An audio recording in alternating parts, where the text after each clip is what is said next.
Orang tua yang berjuang untuk kita. Awas-awas orang tua. Dan nanti ada yang harus kita pelajari, apa sebab kita menjadi durhaka kepada orang tua. Yang paling pertama biasanya karena baiknya orang tua. Kita ini memang orang sering kurang ajar. Dengan orang yang baik dengan kita, yang yakin kebaikannya, kita suka ngentengin. Orang tua terlalu baik dengan kita, sehingga karena begitu pemaafnya orang tua kita, begitu kasihnya orang tua kita begitu mudah urusan dengan orang tua. Padahal dilarang oleh Al-Quran, wala taqul lahuma uffin. Jangan engkau berkata kepada orang tuamu dengan uff. Uff itu apa sih? Uff itu kalimat yang paling ringan. Kalau seandainya ada kalimat yang paling ringan yang menunjukkan ketidaknyamanan dengan orang tua, pasti disebut oleh Al-Quran. Uff itu hanya begini. Diajak ngomong sama orang tua itu kayak tidak nyaman begitu. Mungkin kalau bahasa sekarang, kalau dikasih tahu oleh orang tuanya, mengatakan iya, iyanya 2 kali. Kalau iya sekali kan enak, iya mi, iya. Itu kayak begitu tuh. Itu sudah dianggap sebagai durhaka. Dan berapa kali kita dikasih tahu oleh orang tua kita seperti itu. Bahkan mungkin orang tua kita nasihati kita masih gini. Ya ngerti. Sadar atau tidak, alangkah banyaknya kedurhakaan kita. Sehingga yang namanya berbakti kepada orang tua ini urusan hati. Hati nyambung atau tidak. Dikatakan bahwasanya kalau ada seorang anak mendekatkan telinganya ke bibir orang tuanya hanya untuk mendengar omongannya di saat orang tuanya berbicara, itu lebih bagus daripada perang di jalan Allah. Agar orang tuanya tidak perlu ngangkat suara, dia mendekatkan telinganya ke bibir ibundanya atau ayahandanya, ngomong apa tadi. Itu lebih bagus daripada jihad di jalan Allah, luar biasa.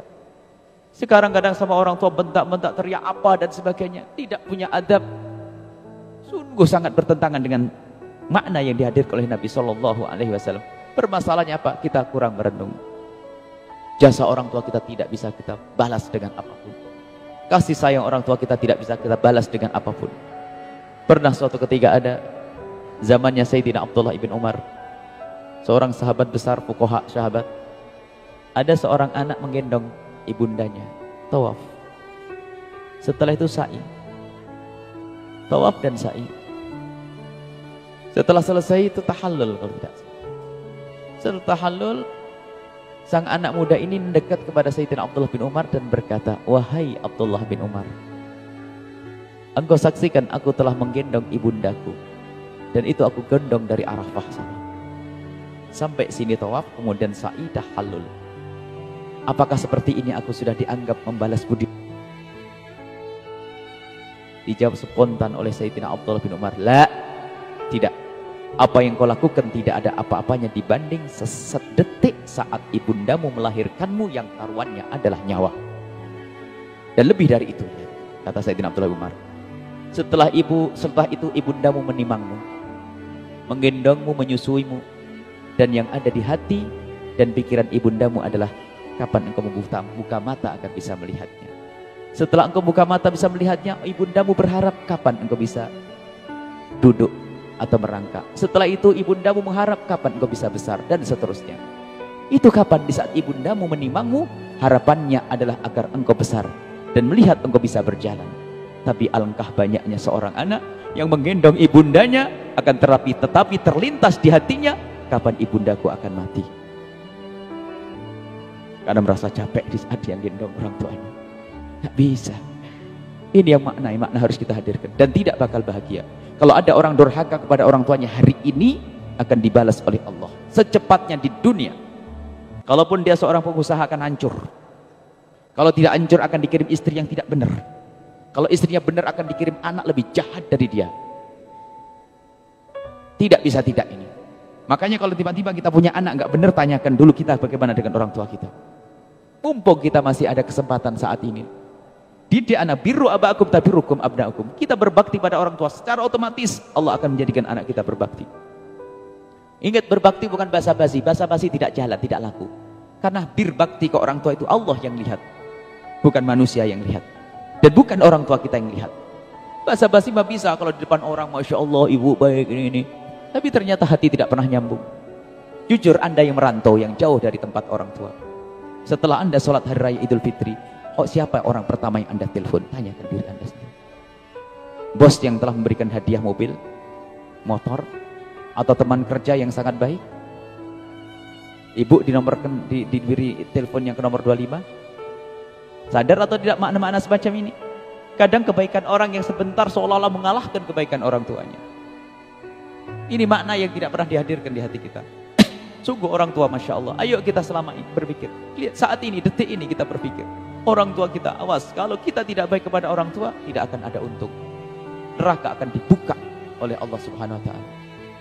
Jadi malam ini renungan kita adalah malam renungan bagaimana menyambung kita hubungan baik kepada orang tua kita. Ada sebab-sebab orang durhaka kepada orang tua, Masya Allah. Pernikahan menjadi sebab durhaka ke orang tua. Kisah Alqamah. Alqamah menikah dengan seorang wanita karena cintanya dengan istrinya, menjadi berkurang urusannya dengan ibundanya. Akhirnya ibundanya sedikit terluka. Suatu ketika Alqamah nazak mau meninggal dunia. Tiba-tiba ditalkin la ilaha illallah, tidak bisa berucap la ilaha illallah.